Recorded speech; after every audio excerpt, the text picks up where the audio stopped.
Hola a todos y bienvenidos. Una pregunta que seguido se hace en los cursos de ingeniería y a lo mejor de física es, bueno, ¿por qué se estudian matemáticas? ¿Por qué estamos estudiando, de hecho, en este preciso momento, ecuaciones diferenciales? ¿Cuál es la motivación? Como matemáticos, como físicos o como ingenieros, cuál es el sentido de estudiar esta materia. Bien, las ecuaciones diferenciales, como vimos en el video pasado, describen fenómenos naturales, ¿sí? Nosotros ya hemos estado hablando de teoremas, de existencia y unicidad, estamos hablando de características, de cómo son las soluciones, de algunas clasificaciones de las ecuaciones diferenciales. Y ahora ya que ya tenemos algunos elementos y ya sabemos algo acerca de las ecuaciones diferenciales, una pregunta natural es, bien, ¿para qué sirven? Y creo que ya contesté en el video pasado, hasta cierto punto, una aplicación de las ecuaciones diferenciales porque yo dije que, este, por ejemplo, el crecimiento natural nos sirvió y de hecho lo hicimos, modelamos la propagación del coronavirus en el estado de Querétaro, ¿sí? Bien, entonces, con eso ya tenemos una motivación para estudiar ecuaciones diferenciales. Entonces, primera motivación es que podemos generar modelos para el crecimiento de enfermedades en distintos lugares, ¿no? Nosotros podemos hacer un modelo para México, ¿sí? Para ver cómo es el crecimiento del coronavirus en México. O, por ejemplo, algo que es bien interesante es ver cuál es la tasa de crecimiento de población en el estado de Querétaro. ¿Por qué? Porque a lo mejor yo soy un agente inmobiliario y compro un macro lote y quiero construir una colonia para vender casas. Bien, entonces hay que analizar cuál es el índice de población, cuál es la explosión demográfica y la tasa de inmigración de personas a Querétaro para ver si tiene sentido hacer esta inversión y va a haber demanda de viviendas, ¿no? Entonces, las ecuaciones diferenciales eh, nos permiten ver estas cosas a futuro.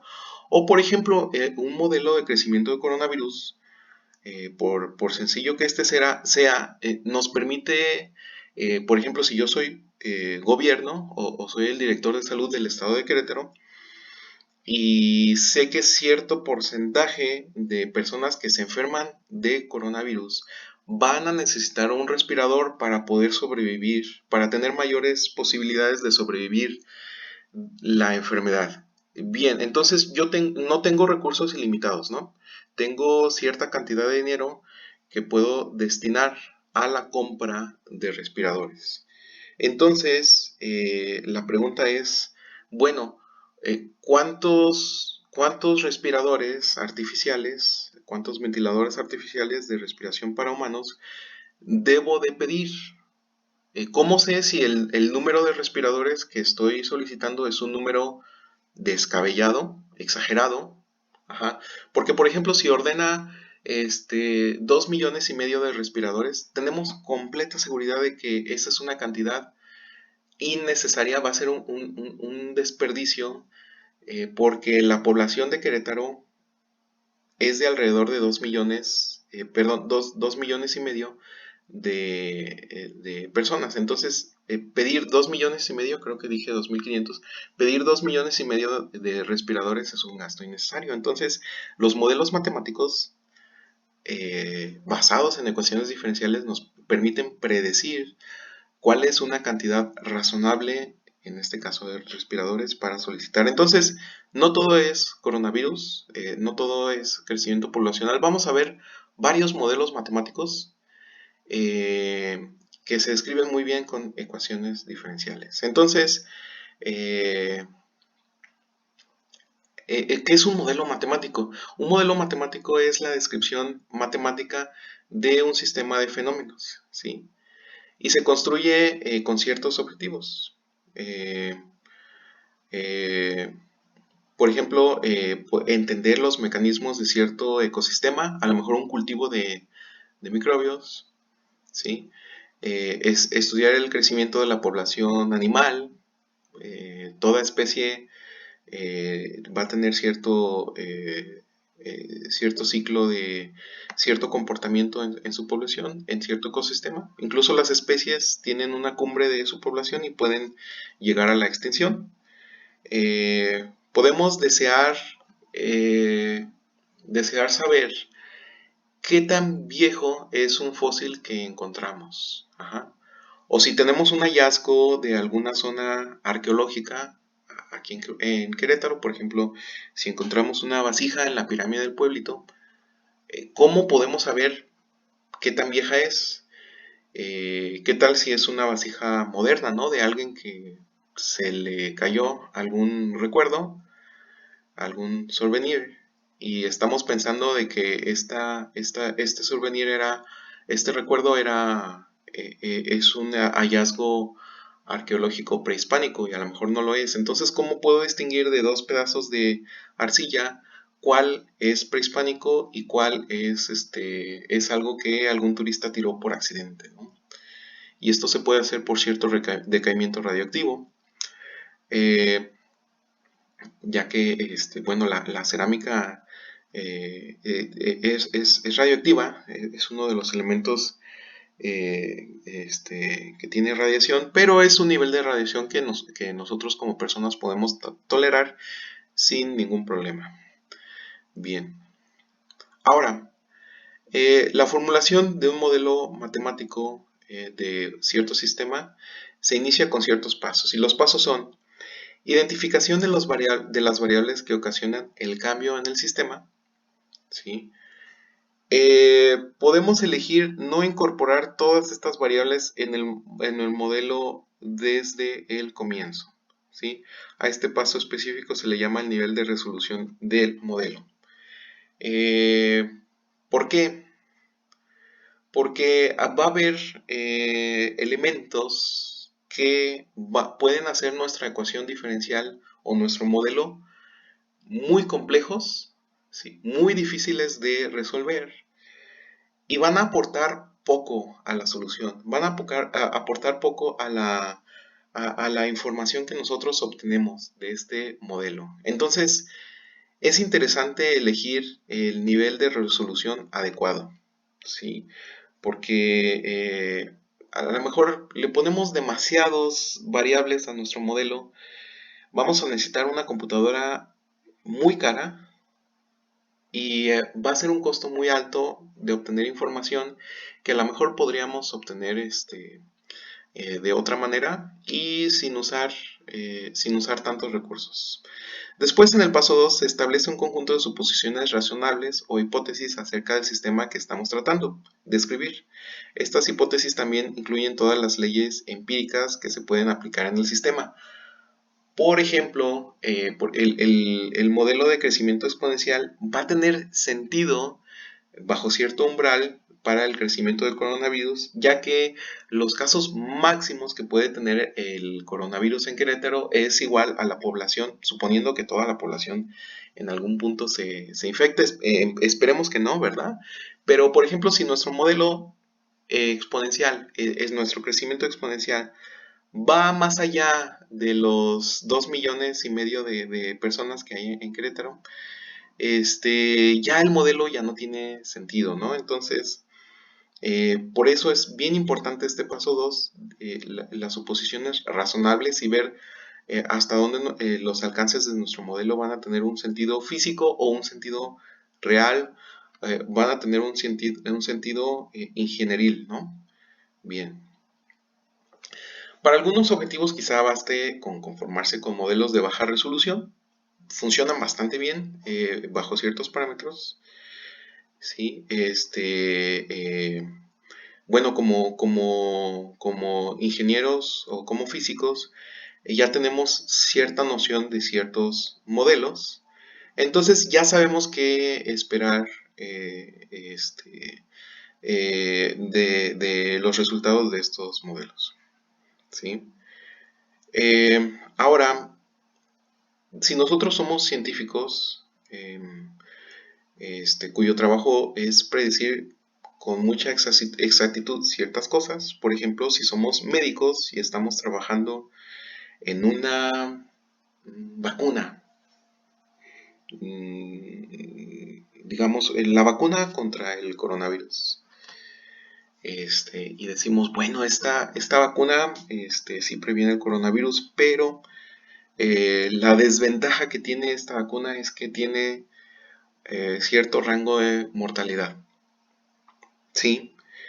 Entonces, si el número de vacunados va a generar que cierto número de personas a quienes se les administre la vacuna mueran, entonces esto es bien delicado. Tenemos que calcular cuál es la tasa de mortalidad de esta vacuna para ver si es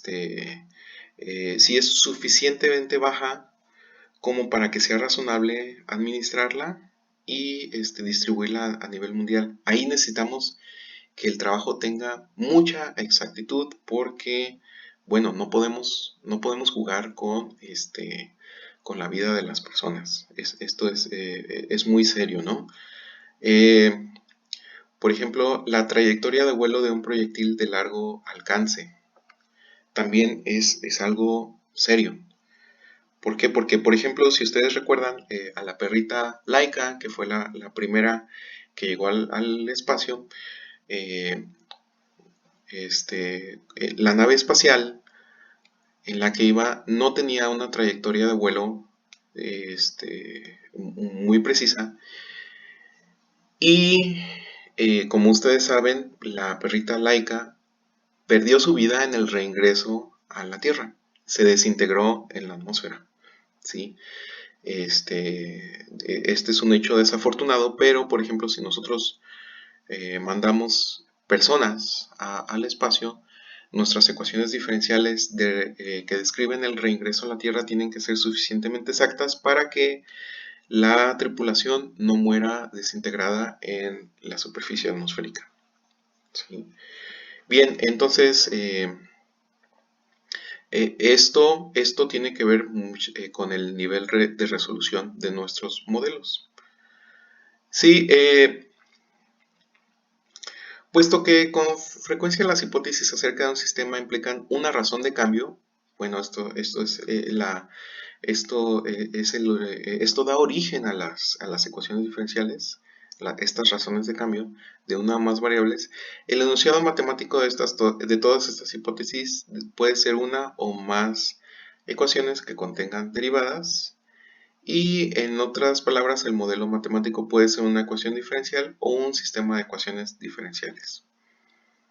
Bien, una vez que hemos formulado este modelo matemático, ya sea de una o varias ecuaciones diferenciales, ahora necesitamos resolver este sistema. ¿Sí? Si es que, si es que lo podemos resolver, porque nada nos garantiza de que la solución exista o sea única, ¿no? Si podemos resolverlo, entonces consideramos que el modelo es razonable. Si su solución es consistente con los datos que tenemos, con los datos que registramos o con los hechos conocidos acerca del comportamiento de cierto sistema. Si las predicciones que se obtienen son deficientes, tenemos opciones. Podemos aumentar el nivel de resolución de nuestro modelo. A lo mejor simplificamos de más, lo hicimos demasiado simple y por eso no está funcionando. O podemos hacer hipótesis alternativas acerca de los mecanismos del cambio del sistema, y esto cambia nuestra ecuación diferencial, va a cambiar nuestro modelo, o a lo mejor cambia nuestro sistema de ecuaciones diferenciales y obtenemos un modelo que a lo mejor es incluso más simple y el comportamiento se acerca más al esperado. Entonces, tenemos aquí un círculo, un círculo de pasos, digamos un sistema iterativo que nos va a permitir llegar a una ecuación suficientemente razonable. Entonces, podemos partir de cierta hipótesis. De nuestra hipótesis expresamos la hipótesis en términos de ecuaciones diferenciales. Nosotros construimos las ecuaciones diferenciales, lo cual resulta en una formulación matemática, ¿sí? Entonces, como físicos o como ingenieros, construimos estas ecuaciones diferenciales. En este curso nosotros vamos a obtener las herramientas para resolver las ecuaciones diferenciales y obtenemos soluciones. Bien, después nosotros presentamos las predicciones del modelo, por ejemplo en gráfica, y las comparamos con nuestras predicciones con los modelos. Si nosotros satisfacemos cierto umbral, vamos a detenernos aquí y vamos a presentar las soluciones. Pero si las soluciones distan mucho de lo que nosotros estábamos esperando o del comportamiento de las mediciones que nosotros tenemos, los datos que nosotros tenemos no coinciden con las soluciones que obtuvimos de las ecuaciones diferenciales, lo que hacemos es modificar las hipótesis o aumentar la resolución del modelo, ¿sí? Y con estas nuevas hipótesis construimos una nueva ecuación diferencial, la cual vamos a tratar de resolver, y si obtenemos soluciones, las volvemos a comparar con los datos que tenemos. Si una vez más no satisfacen cierto umbral de exactitud, bueno, repetimos este círculo n veces hasta lograr el objetivo, ¿sí? Si es que este objetivo es alcanzable. Entonces, al aumentar la resolución de una ecuación diferencial, aumentamos su complejidad, la complejidad del modelo matemático, y la probabilidad de que no podamos resolver alguna solución aumenta, ¿sí? Entonces un modelo con mucha resolución es muy difícil de solucionar. Por otro lado, un modelo con poca resolución posiblemente no nos dé datos que carezcan de sentido, ¿sí? Entonces tenemos que encontrar este equilibrio entre la resolución y los datos o el nivel de precisión o exactitud que queremos que nuestro modelo nos entregue, ¿sí? Con frecuencia el modelo matemático de un sistema físico inducirá la variable de tiempo, ¿sí? Y una solución del modelo expresa el estado del sistema. Esto quiere decir que los valores de la variable dependiente de los valores adecuados del tiempo que se escriben en el sistema coinciden con cierto pasado, presente, y algo muy interesante, muchas veces coincide con el futuro, con lo que va a suceder. Bien, entonces vamos pasando a la primera aplicación, que es la dinámica poblacional, ¿sí? Entonces, uno de los primeros intentos para modelar el crecimiento de población de las personas, de los humanos, por medio de las matemáticas fue realizado en 1978. ¿Por qué nos interesa saber cuál es la dinámica del crecimiento poblacional? Porque nos permite aplicar medidas sobre explosión demográfica, saber cuántos hospitales, cuántos servicios públicos vamos a necesitar. Y la otra es que también podemos medir cuántos recursos nos puede proporcionar el planeta Tierra y cuándo nos podemos meter en problemas por recursos naturales debido al impacto que tiene cada persona sobre el entorno natural. Entonces, hay muchas motivaciones para tratar de predecir, de modelar la dinámica poblacional y así cambiar hábitos o cambiar estrategias para el crecimiento de población. Y esto lo pueden notar ustedes. Si se fijan, cómo eran las familias, cuántos hijos solían tener nuestros bisabuelos en comparación de cuántos hijos tiene el modelo estándar de familia actual. Cambia, ¿verdad? Es diferente. Bien, entonces, Esto se le llama un modelo malthusiano, y esto es en honor al economista inglés Thomas Malthus, ¿sí? Básicamente la idea detrás del modelo malthusiano es la suposición de que la razón con la cual la población de un país en cierto tiempo crece es proporcional a la población del país en ese tiempo. Es decir, si tenemos poca población, pues esperamos que la población crezca poco, y si la población es de muchas personas, bueno, esperamos que crezcan más. ¿Sí? Entre más personas estén al tiempo T, habrá más personas en el futuro. En términos matemáticos, la población, este modelo matemático quiere decir, es el siguiente.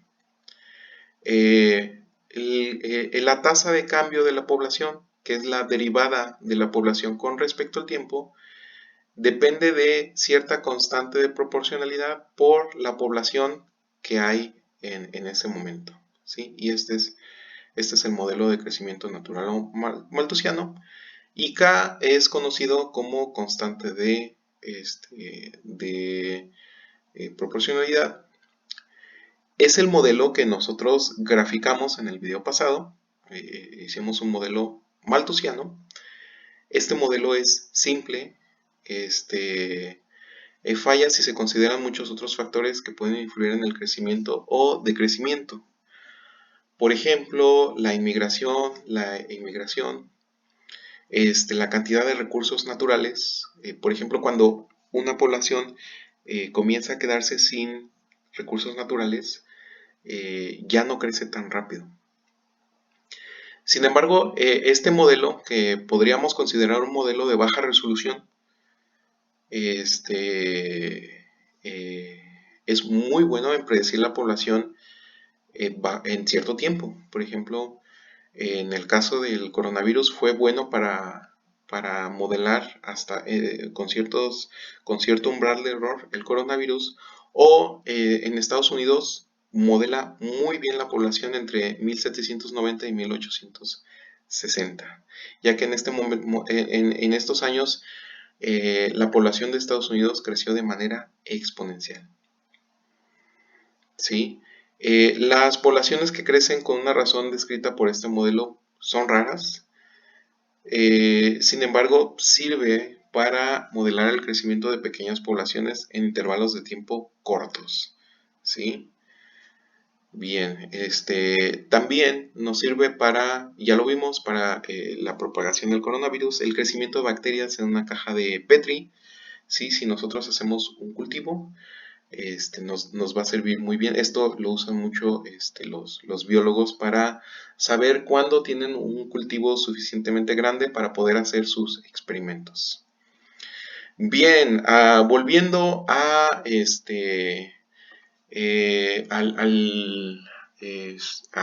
modelo, por ejemplo, de la vasija, o otros modelos, está el decaimiento radiactivo. ¿Sí? El núcleo de un átomo es, si consideramos, por ejemplo, el modelo del átomo de Bohr, ¿sí? El núcleo de un átomo está formado por combinaciones de protones y neutrones, ¿sí? Los electrones, según el modelo atómico de Bohr, bueno, va a ser una nube que está alrededor de este centro, de este núcleo. Muchas de esas combinaciones son inestables. Nosotros sabemos bien que cuando tenemos un átomo cuyo núcleo tiene muchos protones y muchos neutrones, tenemos un átomo que es inestable, ¿sí? Esto va a generar que muchas veces el núcleo se divida, los átomos se van a desintegrar y se van a volver materiales más sencillos. Esto se le suele conocer como radiactividad, ¿sí? Los núcleos son radioactivos. Por ejemplo, bueno, tenemos el radio 226, intensamente radioactivo. Si ustedes tienen a la mano radio 226, recomiendo alejarse de él. Bien, entonces este gas radioactivo se transforma en gas radón, Rn-222. Y bueno, lo que nosotros sabemos es que podemos modelar el decaimiento radioactivo, ¿sí? Para modelar el fenómeno de decaimiento radioactivo, se supone que la razón de cambio, la derivada de estos, digamos, átomos con respecto al tiempo, con la que los núcleos de una sustancia se van desintegrando, es proporcional a la cantidad eh, de núcleos, ¿sí? Entonces, ADT es la cantidad de esta sustancia y va decreciendo con respecto al tiempo t. Bien, nosotros vemos que el decrecimiento radioactivo es exactamente la misma ecuación que el crecimiento poblacional, lo cual podría parecer que carece mucho de sentido, ya que en uno estamos viendo crecimiento y en el otro decrecimiento. Eh, por qué estas dos ecuaciones son iguales y siguen y describen fenómenos de hecho opuestos, ¿no? Bueno, la diferencia nos la hace un símbolo, ¿sí? Los símbolos de las constantes de proporcionalidad. En el caso del crecimiento, este K es estrictamente mayor que 0 y para la desintegración, para el decrecimiento, este coeficiente K es negativo, ¿sí? El modelo de la ecuación 1 para el crecimiento también lo podemos ver como esta ecuación. La derivada de S con respecto al tiempo es igual a cierta constante de proporcionalidad R que multiplica S, que describe el crecimiento de cierto capital, ¿sí? Cuando está a cierta tasa anual de interés. Es decir, si nosotros invertimos nuestro dinero, este va a crecer de manera exponencial. Si ignoramos ciertas tarifas, ciertas tasas y ciertos impuestos, por ejemplo el impuesto sobre la renta y otros impuestos que imponen los bancos, que hasta cierto punto van a impedir que que crezca tan rápido, que se dé tan rápido este crecimiento exponencial. El modelo de desintegración de la ecuación 2 también se aplica a sistemas biológicos, tal como la determinación de la vida media de un medicamento. Es decir, si un médico nos inocula algún fármaco, digamos algún antibiótico, nuestro cuerpo lo que va a hacer es inmediatamente va a filtrar la sustancia extraña. Y bueno, tomando muestras de sangre de una persona podemos ver que las concentraciones de este medicamento va a ir decreciendo. Por eso el doctor nos receta una nueva dosis cada cierto tiempo según sea necesario, según lo necesite la enfermedad. Entonces, el tiempo que le toma al 50% del medicamento ser eliminado del cuerpo por excreción o metabolización, ¿sí? Nosotros sabemos que, por ejemplo, el hígado tiende a metabolizar mucho de los elementos que tenemos en la sangre. Bien, en química el modelo de decaimiento es la ecuación 2 y se presenta en la descripción matemática de una reacción química de primer orden. Bien, entonces, aquí lo importante es que una sola ecuación diferencial puede servir como modelo matemático de muchos fenómenos distintos. Con frecuencia los modelos matemáticos se acompañan de condiciones que los definen. Por ejemplo, en ecuaciones 1 y 2 esperaríamos conocer una población inicial o cuál es la cantidad inicial de sustancia radioactiva que nosotros tenemos, cuál es la cantidad de medicamento que se administra a la persona, O lo que quiero decir con esto es que un modelo matemático sí incluye una ecuación diferencial, pero también incluye valores iniciales, ¿sí? Entonces, este modelo matemático puede consistir en un problema de valores iniciales. Muy bien. Entonces, nosotros nos detenemos aquí. Si queda cualquier sugerencia o comentario, por favor, preguntas, por favor, también déjala en la sección de comentarios y nosotros nos vemos en el siguiente video. Hasta luego.